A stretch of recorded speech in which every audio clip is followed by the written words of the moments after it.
from your black world, the black business school. And I thought that I would come on in here and talk to you guys for a second. I got a message in my inbox today about a brother by the name of Steve Jackson. Steve Jackson used to play for a lot of different teams. I remember him playing for the Atlanta Hawks. I remember him playing for the San Antonio Spurs. And I remember Stephen playing for the Indianapolis Pacers, if I'm not mistaken. That's all I really remember. That I remember he was a pretty good athlete. I think he was about maybe 6'6", 6'7". Seemed to have a pretty good jump shot, a lot of athletic ability.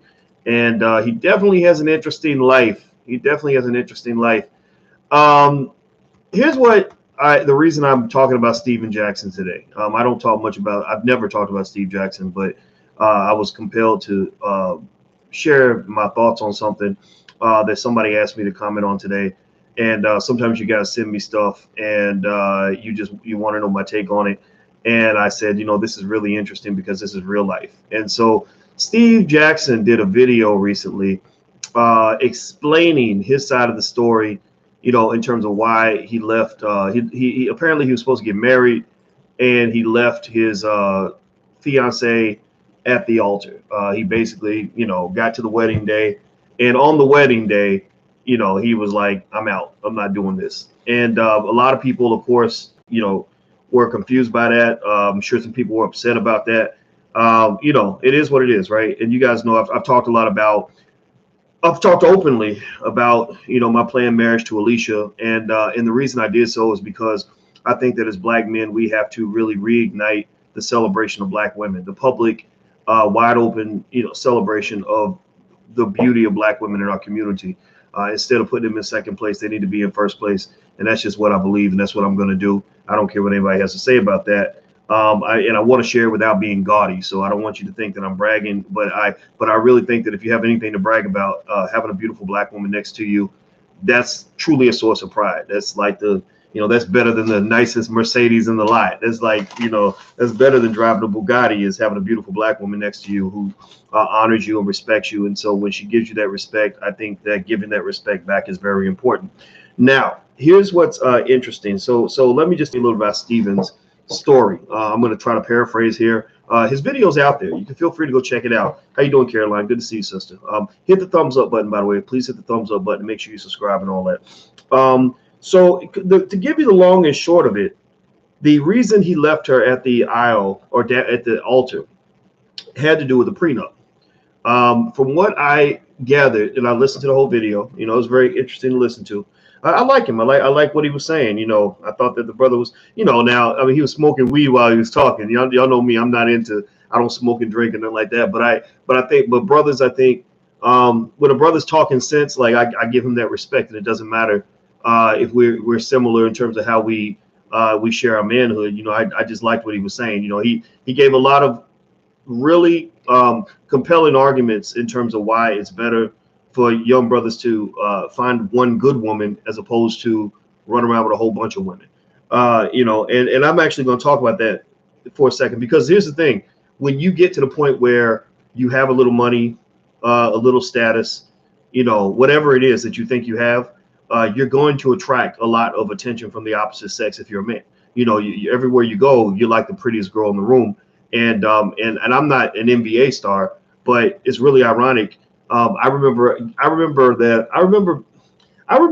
being seen as very attractive to women who don't like athletes. So the women who love really smart men, they would flirt with me in ways that kind of raised my eyebrow a little bit. And I thought it was great, though. I appreciate it. If you've ever flirted with me, don't think I'm offended by it, but it was just interesting, because I'm analytical. I observe everything.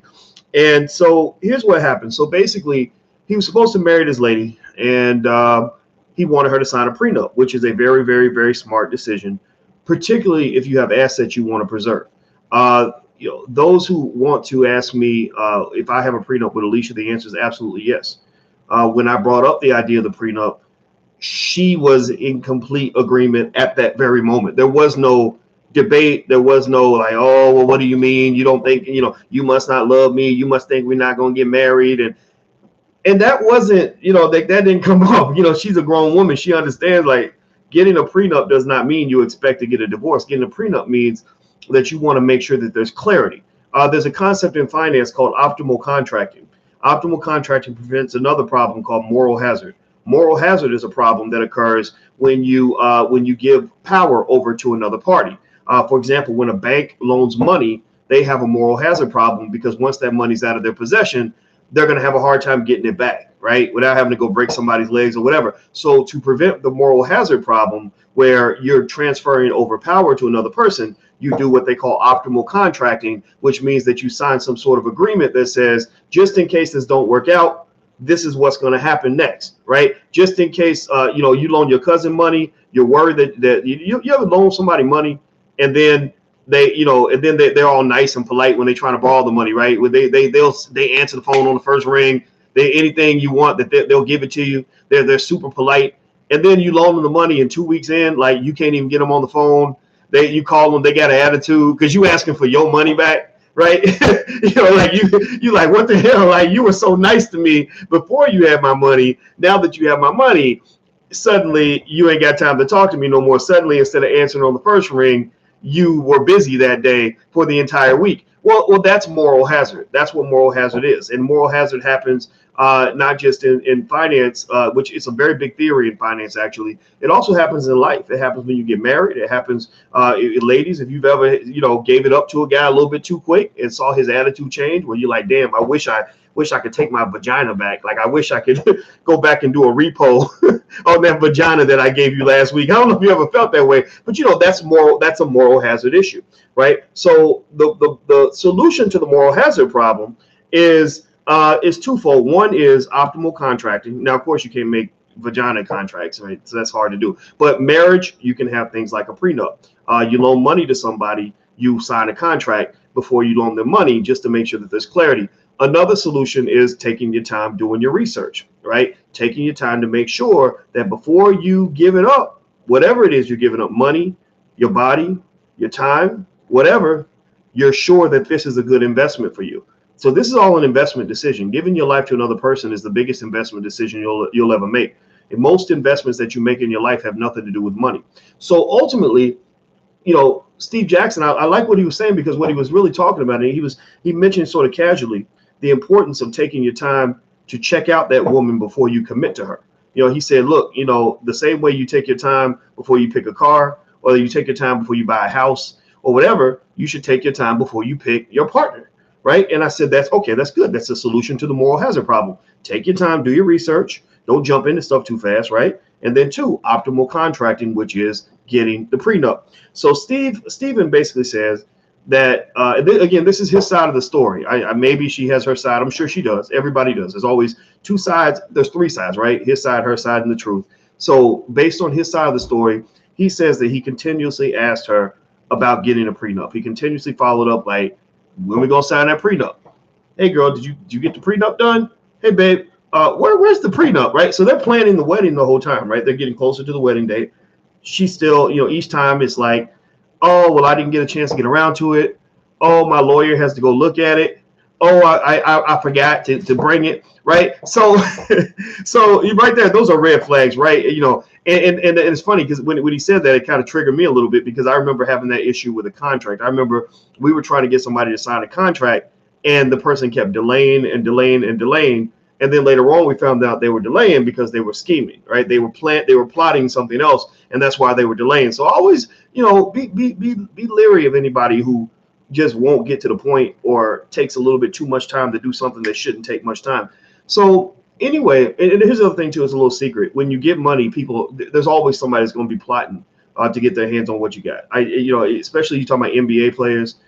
These guys, I think Steven Jackson made about 70 million throughout the course of his career. That's a lot of money. That's not laborer money. That is corporate money. Like there are corporations. Most corporations never make $70 million. So when you are making that kind of NBA, NFL type money, you are a walking corporation, and you also become a walking target. So ultimately, they got all the way up to the wedding, and he said that right before the wedding, there was a pastor that he had picked to do the ceremony, and he said that she didn't want that pastor. She wanted a different pastor. And he was like, well, why do we want that pastor? Because this is the pastor I've had since I was a child. And she's like, no, I really want that pastor. I want that pastor, right? And he didn't understand why, and because she didn't know the pastor. She had just been introduced to him by one of her friends. And so, so again, this is his side of the story. So he said that they got to the wedding day, and she still had not signed the prenup. She still, and he kept saying, if she don't sign a prenup, I'm not getting married. She don't sign a prenup, I'm not getting married. So people were going back and forth between the two of them, like, okay, she's going to sign it, she's going to sign it. And it got to the point where, the singer was about to sing, they're about to walk down the aisle, everything's about to go down, and he just walked away. He said, "No, I'm not signing nothing. I'm not." He said, "No, I'm not marrying anybody today because that prenup did not get signed." And so, here's what I'm going to say on that. I thought that was wise. I thought that was very, very wise. I thought that was very brave to be able to walk away from a situation that deep. Because a lot of times we get into that situation and all these people have come to the wedding. All this money's been spent. I think he said he spent $400,000 or $500,000 on the wedding, and he was able to walk away from that. And basically, he saw that, again, to use a financial term, he saw that just as a sunk cost. He didn't say, well, I've already put $400,000 into the wedding. We might as well do it, right? He didn't say we might as well do it because I put this money in. He said, you know what? It's a wash. I'm going to let go of my $400,000, and we're just going to. I'm going to keep from losing even more. And so that's important, because a lot of people will go through something because they don't want the embarrassment of changing their plans at the last minute. There was in fact, I had a friend that got married to a person that she didn't that she knew wasn't the right person for her to marry. She knew he wasn't the right guy. But she went through it. And I said, why did you go through with it? And she said, well, because I would have been embarrassed to have canceled the wedding. I didn't want everybody to waste all their time and money coming to my wedding and then telling them that I wasn't going to do it. And the thing is, at the end of the day, it's your life. It's your life. Like, you're going to have to live with the decision that you made. All those people that are giving you advice, all those people that are in your ear, all those people that are telling you what to do, none of those people have to live your life. None of those people have to deal with the consequences of the choice that you're going to make. So you don't want to throw away 10 years of your life just because you were getting peer pressure. If you feel that something's wrong or something's not quite right, go ahead and make the move. I mean, people, they're going to talk about it for a minute, but they'll get over it. They'll talk about it for about a day or two. And maybe it'll come up once a year or something in the back of people's minds, but people really don't have that much stock invested in your life. We think a lot of times we'll really think that everybody's really paying close attention to everything we're doing, but people don't really give a shit. People don't care. There's a saying that says, we'd be surprised at what people say about us if we realize we'd be surprised by what people think about us if we realize how little they actually did think about us. Right? Because people are thinking about their own lives. They're not really thinking about yours. Right? So with that said, he basically didn't get married because the prenup wouldn't get signed. She kept delaying, according to him. And then he mentions an interesting little story about going out that night. And I think he said he slept with one of her friends. He said, this is supposed to be your friend, and she's sleeping with me. Like, she couldn't wait for us to break up. And I thought that was kind of interesting, and it almost seems like, maybe possibly, I'm not sure, but I've heard athletes talk about like this culture of women that, just want to nail an athlete, want to nail them down. It's a financial decision. It's something that can set you up for life.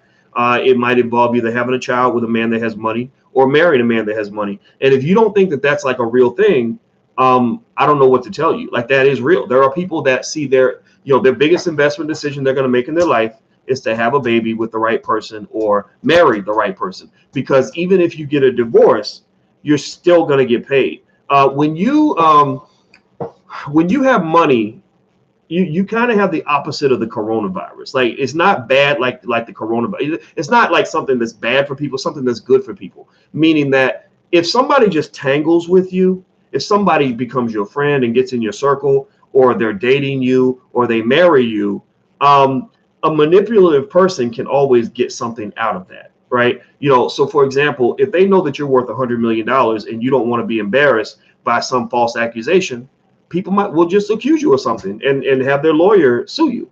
Next thing you know, they're suing you and they're whining and crying about it, and then your lawyer says, look, I know you didn't do anything wrong, but you better just write her a check to make it go away. Right. So there are people that, know how to play that game. And one of the things that was really fascinating to me, and I love this part, this showed that, that this guy, this explains why he was a great player in the NBA, because he was strategic. He said that he talked to his fiance right when he told her, like, we're not doing this. You didn't sign the prenup. We're not getting married. He said she came to him and she's crying and bawling. And she's like, okay, I'll sign it. Right. And he was so smart to know. Does anybody know why it was intelligent for him to not accept her signature? It was intelligent for him not to accept her signature because he knew that in the court of law, that if you get a prenup or any contract signed under duress, that it's going to get thrown out of court. She could go back again because people love to when they talk about the black male, they love to position and to portray the black male as some sort of terrible predator who forced you to do things, right? So especially in the Me Too movement, they love to put on the Becky face and it was so hard, it was hard. I was so afraid that if I didn't sign, he wasn't gonna marry me, and I just got right. So she would have went to court. At least I'm not sure. I don't know this lady, but there's a very good chance that if she went ahead and signed this contract that she clearly didn't want to sign because she hadn't signed it. You had 6 months to sign the damn thing. You ain't signed it yet.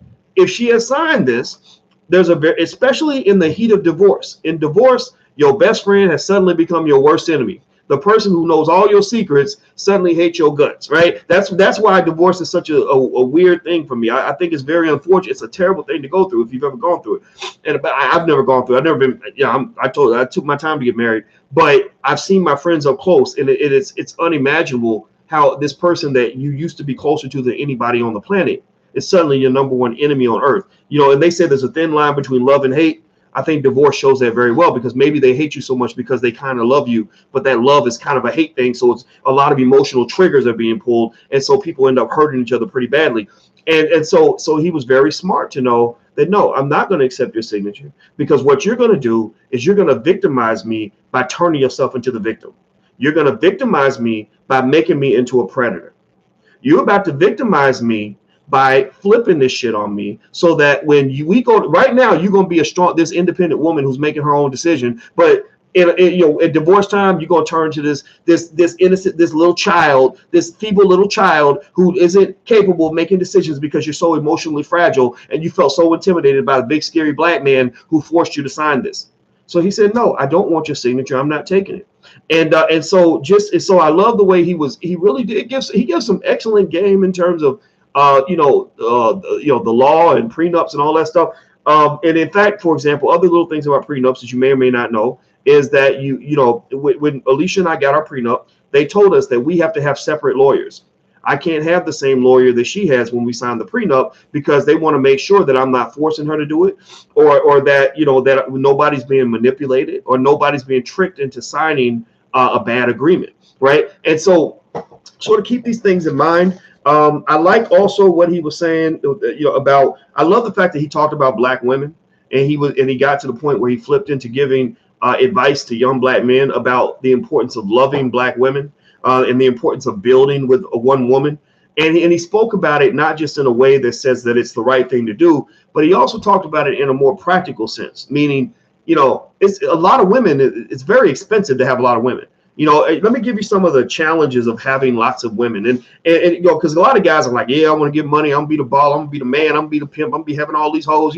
Like guys get into that mindset because that's what you're fed through media. That's what you're fed maybe through the music. That's what you're fed by people who don't know what the hell they're talking about. What they don't tell you is the dark side of having a lot of women coming in and out of your life. What happens is that when a lot of women come in and out of your life, you catch a lot of STDs, but not just the physical STDs. I'm not talking about herpes and syphilis and gonorrhea and AIDS. All that's a distinct possibility for sure. All that could possibly happen, but you're also talking about a lot of other social and psychological STDs that can happen as well. Economic STDs. You can catch a financial STD. And what do I mean by financial STD? Well, if you are a man who's 35 years old and you got 8 kids with 6 women, and then you say, oh, well, I don't want to be a player no more. And you talking about you going to settle down and find the right woman.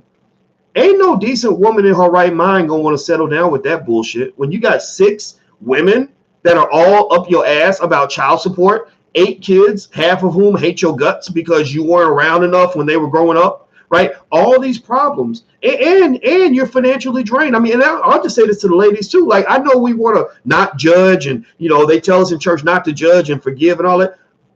I'm sorry, but if you get with a guy that has a bunch of kids with a bunch of women, he better be a multimillionaire. He better be a multimillionaire, because that child support will kick you in your ass. Like, child support is not a joke. I paid 18 years of child support, 18 years. And one child for 18 years, that was enough for me to say, man, I'm never doing this again. I am never doing this again. So imagine having 8 kids, 7, 8 kids. Some of these guys get a lot of, and I'm not judging people's decision to do what they want. You can do what you want in the bedroom, but I'm just saying that there's consequences to that stuff. That stuff piles up, it catches up with you. And, and it's like a crazy thing when this little person is like 14 years old and they're forming their own thoughts and opinions about you. And you're like, God, like, do you even understand how close you are to not even being here? Do you know that you wouldn't even be here if I had decided to go to Dairy Queen that night instead of going to your mama's house? Like it's the craziest thing. So basically what I would just say is, ladies, if you meet a guy that's got all that chaos, and same thing's true with men. Like, if you meet a woman that's got a bunch of different baby daddies roaming in and out of the house, that's a situation you have to move into very delicately, because you're walking into you're not walking into an uninterrupted space. You're walking into an occupied territory, almost like when white folks got to America and the Native Americans were already here, right? They're like, we discovered America. No, you didn't, right? They were already here. Well, you're not forming a life with this person. There are people that are already there. That man already has multiple wives. You're going into a polygamous relationship, whether you know it or not. Maybe you're going to be the head wife, kind of, possibly, but you might not be, because there may be another wife that is like, I've been here 8 years. I don't know who this hoe is, right? Seriously. So ultimately, what I would just say is that, we have to realize that your life is like a book, and every time you make a choice, you're writing a chapter of that book, right? You're writing another paragraph in that book, and some people got big, thick books that are very sloppy, that read like horror stories. And so when you go and you get, let's say, in your 30s or even your 40s, and you decide you want to settle down, you're handing that book to that person and saying, here's my book, read my book. And if it reads sloppy and messy, and the choices you've made up until that point are not conducive to a healthy and productive relationship, that person's smart to walk away from that. And also, on the flip side of that, if you are that person reading somebody's book and they're bringing a bunch of chaos to the table, you have to at least balance it to the point where you don't think love will conquer all. You can't just assume that because I love you, that nothing matters. No, you have to be practical. Okay, wait. So, all right. So you're telling me you got 6 kids with 4 daddies, $300,000 in student loan debt, bad credit, an STD. And you're broke as hell, and you don't make very much money because you never went to school. I'm not going to judge that. I don't think that you have to judge that one way or the other, but I think you should at least evaluate the situation that you're walking into, so that you're realistic about what the weight that you're going to have to carry in order to elevate that scenario, right? In order to help that person overcome all the issues. Because men have that whole, you remember E40 song, Captain Save a Hoe, right? You got people, and women too. It ain't just men. Like, you got women out here that are Captain Save a Hoe too, that will literally take a guy who's made nothing less than 30 or 40 really horrible decisions, and will just be like, I'm going to stand by him because I want to be loyal to the black man. I appreciate that. On behalf of all black men, God bless you women who will go dig down in the dirt, in the trenches, with the most raggedy son of a bitch that shows up at your doorstep. But I will encourage you to realize that at some point you have to have what are called boundaries. You have to have some sort of limits, some sort of standard to say, I'm gonna have to love you from a distance. I just really don't know if I want to, I've worked so hard to keep this stuff nice and neat and clean. My life, I've made good decisions here. I don't really know if I want to taint all of that, right? Because my life is clean. I've kept it nice and disinfected, and your life got coronavirus. Like why? Well, because when you were 25, you didn't think about how your decisions were going to play out when you were 35.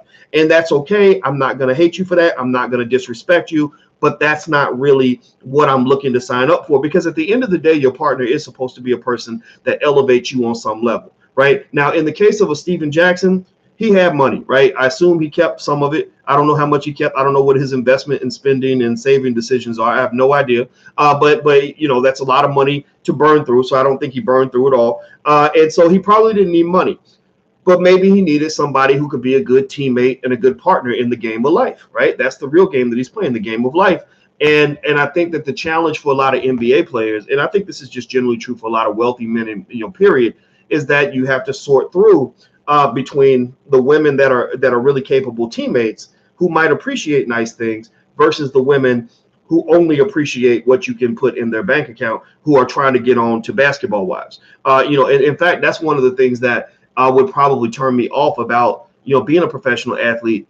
You know, is the kind, like the caliber of women that they kind of seem to run into, the women that kind of seek them out and hunt them down. And, you know, but at the same time, you know, who we choose to be with is a reflection of ourselves. So you can't speak too negatively of your partner without also speaking negatively about yourself. Remember, when you know, and I learned this too, when I would look at the women I chose throughout my life, I see myself. I see my evolution. I see how I changed from what I used to like when I was 20 to what I liked when I was 25, 30, 35, right? I saw the mistakes I made. I saw the times where maybe I was sucked in by a big butt and a smile, or something that really didn't define an adequate difference between what I wanted and what I needed. I had to learn the balance between the two, right? And so I made a short little list in case you're not sure, in case you're young, in case you're trying to figure this out. Here are, and this is for the men and for the women. This doesn't just apply to the men.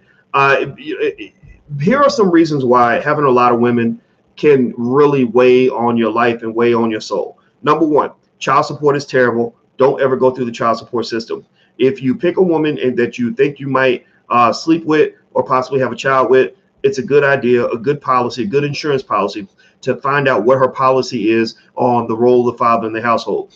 If I were young and having a child, I would pick a woman who makes it 100% abundantly clear to me that she believes that it's very important to keep the father into the life of the child under almost any circumstances. Like, even if she's pissed at you, even if she hates you, even if she thinks you're a piece of shit, she won't disrespect you in front of the children. She will make sure that the children go see the daddy. She'll make sure the daddy's involved because she understands the role of daddies. Usually women who have a father or a strong male role model that has a heavy influence in their life are better able to see it. But there are some women who didn't have that who maybe can appreciate that as well. But that's extremely important. If you don't value the father, then you're not going to have a child with me. Also, just, and this is a personal thing, if you're flippant about abortion, like you don't think abortion's a big deal, then I'm not sleeping with you because I'm not letting anybody kill my child, right? So, but I'm not going to give you a chance to do that, right? So another reason that having lots of women can be a drag on your life is, you know, these STDs are real. Like, they, you know, everybody talks about these infection rates for this corona shit.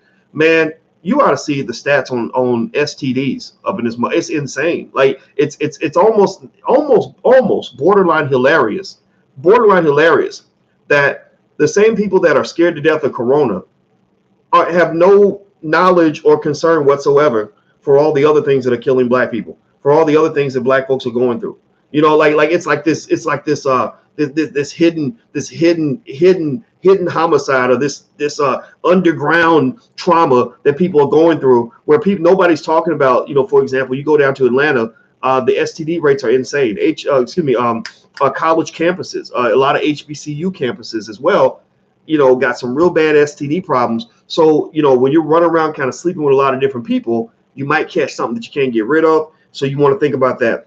Number three, if you're a black man and you run into enough women, I believe that I honestly think that there is, when you're picking partners, there's at least like a maybe 30% crazy ratio. Maybe it's the crazy ratio, right? There's a 30% of the people that you bump into are going to have some mental health issue. I really believe that. I believe if you date 10 women, 3 of them going to be crazy. At least 2, preferably 3, possibly and probably 3. All it takes is for one woman to decide that she wants to make a false accusation against you. All that has to happen is you get drunk, she gets drunk, she wants to have sex, y'all go have sex, and then she leaves the situation and tells a completely different story from the one that you're telling. She interprets the situation in a completely different way, almost to the point where you think that it like she was born in outer space. Like you're like, where did you get this story? We had sex, it was great, and you're up here telling people, talking to people as if I forced you into something or made you do something wrong. That's very, very serious. People get long prison sentences for that. And also, there's no repairing your reputation at that point. It doesn't even matter doesn't matter that you didn't do it. Doesn't matter that you didn't do it. You see, we falsely are raised to believe falsely that if you don't do anything wrong, you're going to be okay. That if you're telling the truth, everything's going to work out. That's bullshit. No, there's a lot of guys who told the truth, followed the rules, went through the procedure, did what they're supposed to do, still got sent to prison. Why? Well, because you're a black man. I don't know if anybody ever told you that you're a black man, or maybe you forgot that you're a black man. But at the end of the day, you're a black man. If somebody accuses you, especially a white woman, you're probably going to go down on some level. You're going to have some traumatic experience that comes from that, where you lose all your money, you lose your reputation, maybe lose your job, maybe get kicked out of school, maybe do some time in jail, whatever. All right, next. What else? You lose a lot of time. Keeping up with a lot of women takes a lot of time. So if you're a big goal setter, like if you're a person that's really trying to accomplish things, like you're trying to be, a great musician, or trying to be the next Michael Jordan, or trying to be the next CEO of a great big company, keeping up with a lot of women and calling a lot of women on the phone every day is really not a great use of your time. It's just you're not gonna accomplish anything. So that's another thing. And then the last piece is money. Money will drain out of your ass like nobody's business. One good example is a guy named Antonio Cromartie. Cromartie played for the Jets and some other teams. He's a really good player. And I remember reading about how he had a ton of kids with a bunch of women. And I remember just thinking, wow, I hope that this guy makes at least $10 million a year for the rest of his life, because all those kids that he's got, I don't really see how this is going to play out well for him. I just really don't. He eventually got married and he had a bunch of kids with his current wife. God bless him for that. But I would bet everything that he's having some challenges with child support. And I bet you anything that he's pissed off at the amount of money that he has to pay to take care of all those kids. It is difficult. It is very expensive to maintain multiple households. And that's pretty much what you're doing when you have a bunch of kids with a bunch of women. So I just want to publicly thank Steven Jackson for sharing that perspective. A lot of our young black boys grow up wanting to be, basketball players, and they want to be rich and all this other stuff. And I'm not an NBA player. I mean, I couldn't even make the basketball team in high school, but I was actually captain of the track team, so I was an athlete. I played football and all that stuff, but I wasn't like Steven Jackson. But I've had a little bit of money. I know what it's like to get a lot of attention, and I also know that as a black man, you have to be extremely strategic when it comes to how you conduct your life. If you're not strategic, if you're not able to think 3 steps ahead, you're gonna get took. If the white man don't get you, then a gold digger will, or maybe another black man is gonna get you. You have to be strategic in terms of how you make every move. If you're not, then you're gonna find yourself losing everything, right? So, and I also like the piece where he talked about building with a black woman. I think that we got to make sure we keep that at the top of our priority list. When you do decide to settle down and get married, I encourage you to look for a sister. There's lots of great black women out here. I'm not going to fault you if you don't, but I think at the same time, I've always been real curious as to why athletes, so many professional athletes, just seem to love these white women. I don't understand. I don't get it. I honestly think if I was a black woman, I'd probably be a little insulted by it. I'm not going to lie. All right, guys. So anyway, that's my 2 cents. And by the way, we actually had a movie about love and relationships. If you guys want to take a look at it, it's theblackloveblueprint.com. THE. That's theblackloveblueprint.com. And of course, if you want to learn how to invest, you can buy your first share of stock by visiting firstshareofstock.com. That's firstshareofstock.com. So feel free to go there. You can learn for free, and that's something that I think will help all of you if you're trying to get enough money. Because whether you have, no matter what you do, if you have kids cost money. So make sure you learn your wealth building strategy so you can build a strong family, because it's very, very difficult to do anything in this world without money in your pocket. All right, guys, I'm out of here. Have a good day, and I'll see you soon. Take care. Peace.